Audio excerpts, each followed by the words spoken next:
এখন আমাকে 14টা সিট ছাড়তে চাইছে। আসন সমঝোতার জন্য ফোন করেছিল তৃণমূল। বিস্ফোরক দাবি করলেন হুমায়ুন কবির, কি বলবেন? ফোন করেননি আমি একদম উড়িয়ে দিতে পারবো না, কারণ আমি তো দেখেছি, আমিও প্রায় 5 বছর হতে চলছে আমার বিধায়কশিপ। সুতরাং সেক্ষেত্রে তৃণমূল কংগ্রেসের পদক্ষেপ বিরোধী শক্তিকে আটকানোর জন্য বা নতুন বিরোধী শক্তিকে ভাগ করার জন্য কি কি নিতে পারে সেটা নতুন করে বলতে লাগে না। তো এখন বিষয় হচ্ছে হুমায়ুন কবির হিসেবে তিনি তার অবস্থানে থাকবেন, কি করবেন না করবেন সে তার একান্ত ব্যক্তিগত ব্যাপার। বলছি, অফিসারের ঘাটতিতে বারবার দিন বাড়িয়ে শেষ হয়নি শুনানি। অবশেষে 8,505 জন অফিসার দিচ্ছে রাজ্য সরকার। আজ ফের সুপ্রিমে এসআইয়ের মামলার শুনানি। আর দিদিমণি যাচ্ছে। দেখুন, ব্যাপারটা হচ্ছে শুধুমাত্র ফুটেজ নেওয়ার জন্য সুপ্রিম কোর্টে ছুটি ছিল। আমরা ডে 1 থেকে আমরা এই মামলার সাথে, এই এসআইআর সাথে এবং মামলা আমি 2025 সালের শেষের দিকে আমার মামলা করাচ্ছি এসআইআর নিয়ে। আমারও মামলা করাচ্ছে সুপ্রিম কোর্টে, আমিও মামলা লড়ছি এসআইআর নিয়ে, কিন্তু আমাকে এত ফুটেজ নিতে হয়নি।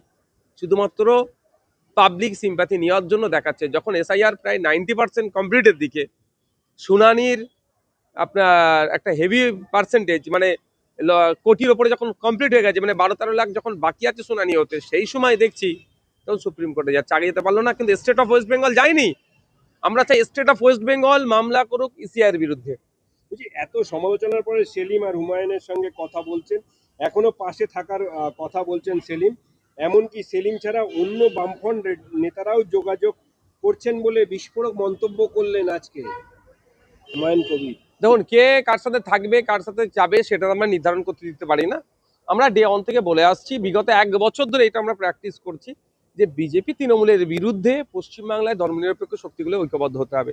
সেজন্য আপনারা দেখেছেন যে কোনো ধরনের ইগোকে দূরে সরিয়ে রেখে আমরা বামেদের সাথে একাধিকবার আলোচনা করেছি, পিসিসির সাথে আলোচনা করেছি, এআইসিসি পিসিসিকে চিঠি করেছি, এআইসিসিকে চিঠি করেছি, এবং সিট সমঝোতা যাতে হয়, সিট নিয়ে আলোচনা হয়, তার বারবার আমরা চেষ্টা চালিয়ে যাচ্ছি। আমরা এখনো চেষ্টা চালাচ্ছি যে কংগ্রেস যাতে আমাদের এই জোটের মধ্যে আসে। বলছি, কংগ্রেসের সভাপতি শুভঙ্কর সরকারের বিরুদ্ধে নিগ্রহের অভিযোগ তুলেছেন প্রদেশ কংগ্রেসের মহিলা প্রেসিডেন্ট শ্রাবন্তী সিং। দেখুন, ওই বিষয়ে আমি বিতর্কে জড়াবো না, কারণ এটা এটা স্পর্শকাতর বিষয়। এটা তদন্ত সাপেক্ষ, আর এটা নিয়ে সময় কথা বলবে। কারণ এই ধরনের, আপনারা জানেন পক্সো অ্যাক্ট যেটা আছে, আমি এটার বাইরে যে বলছি, প্রচুর মিসইউজ হয়।